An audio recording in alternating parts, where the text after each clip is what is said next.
Second Corinto 9:7, ipinaalala sa atin na ang Diyos ay nagmamahal sa isang nagbibigay na may kagalakan at hindi sa nangungulila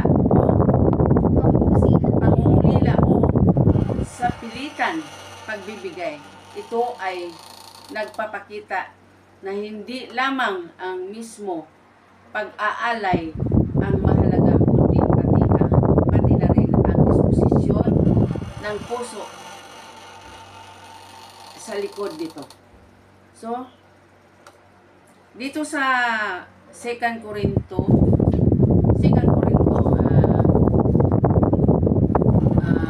9:7, ang sabi nga dito sa 2 Corinto, ang bawat isa'y dapat magbibigay ayon sa sariling paspasya, maluwag sa puso at hindi napipilitan lamang, sapagkat ang ibig ng Diyos pusang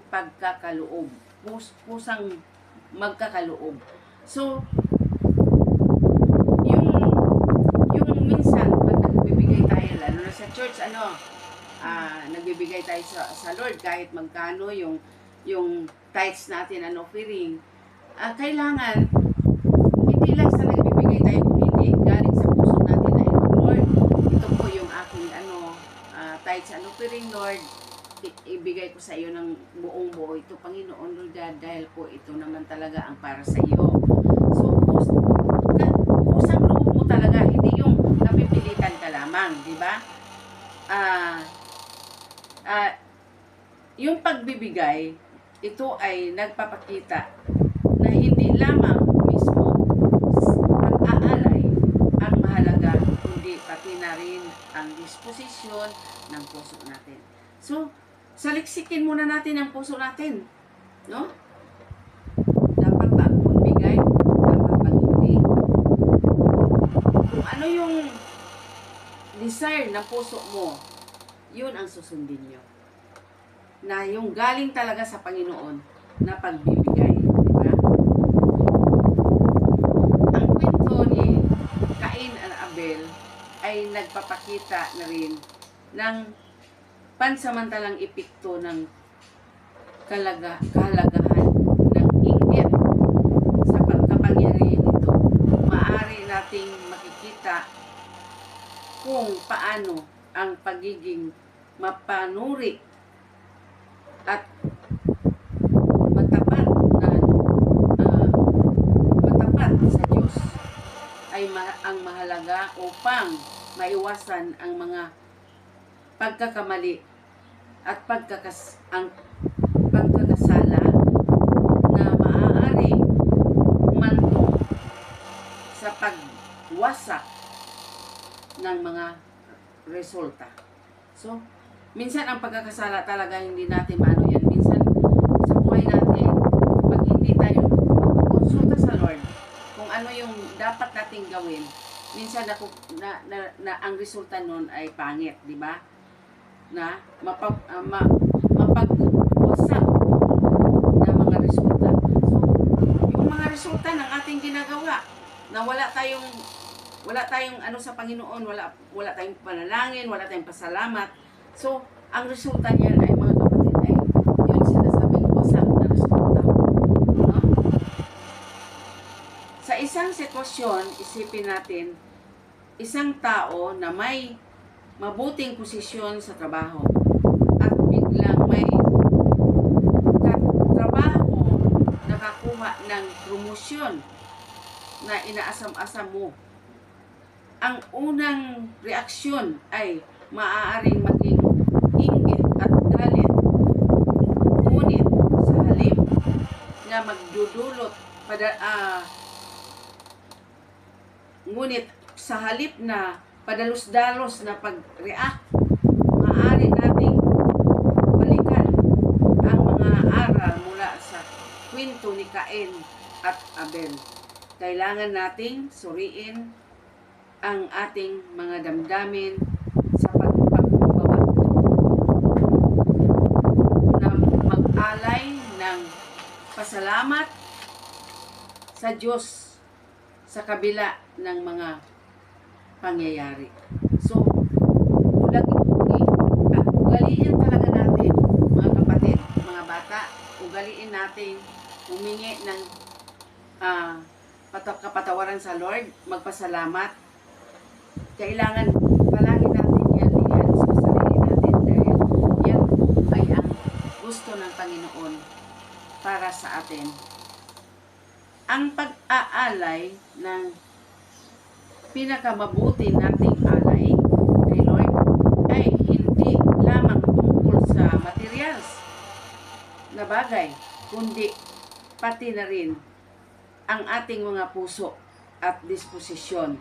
Kung paano natin ipinakita ang ating pagsamba at pagmamahal sa Kanya sa pamagitan ng ating mga gawa at pananampalataya ay napapakita ng tunay na pagtanggap natin sa biyaya at pag-ibig ng Diyos. So, lahat ng yan, mga kapatid, makikita ng Panginoon kung ano yung laman ng puso natin. Kaya, kailangan natin saliksikin, susuriin natin ang ating sarili, kung ano po ang ating gagawin para sa pagtanggap natin sa mga biyaya ng Panginoon at ang pag-ibig ng Diyos sa atin. Sa kabuuhan ng kwento ni Cain at Abel ay isang paalala sa atin na maging maingat sa ating mga kilos at pananaw sa buhay.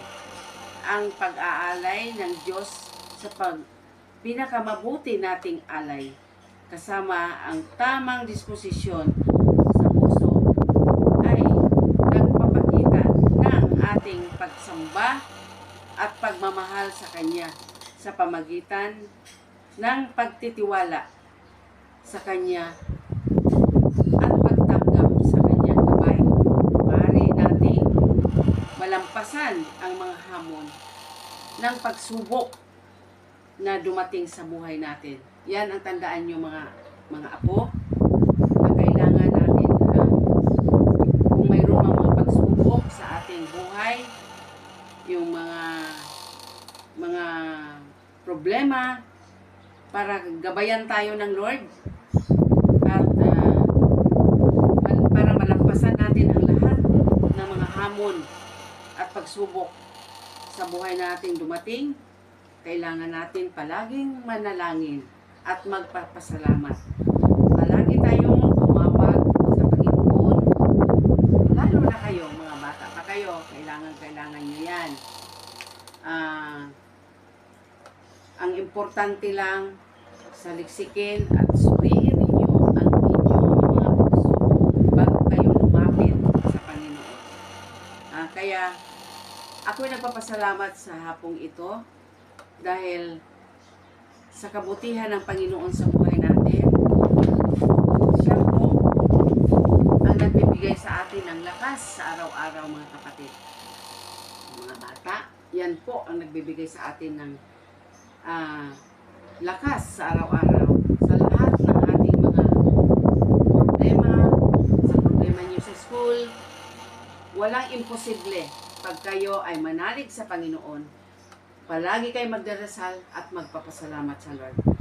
Kaya hanggang dito lang kami, mga kapatid.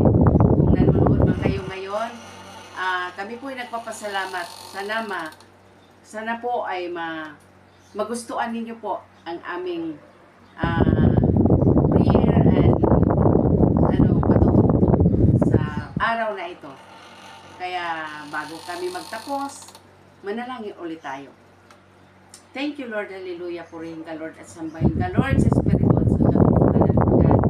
Panginoong Diyos, salamat po sa aming task ngayong sa araw na ito ay natapos po namin, Panginoon, Lord God, for your glory, Panginoon, sa iyo, Panginoong pagtulong sa amin, Banal na Espiritu.